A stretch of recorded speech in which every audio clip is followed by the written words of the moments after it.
গন্ধরাজ এটা। এখানে দু একটা আছে, রেখেছি, এখনও সাজানো হয়নি, গুছাবো।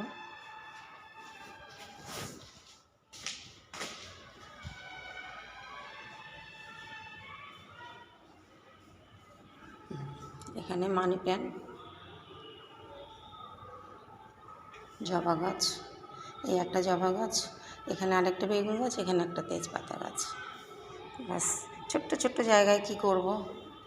বারান্দাটা গাছ দিয়ে ঘিরে ফেলেছি, বারান্দাটায় দিলেই ভালো হতো, ভুল করে ফেললাম, বারান্দাটা গাছ দিয়ে ঘিরে ফেলেছি।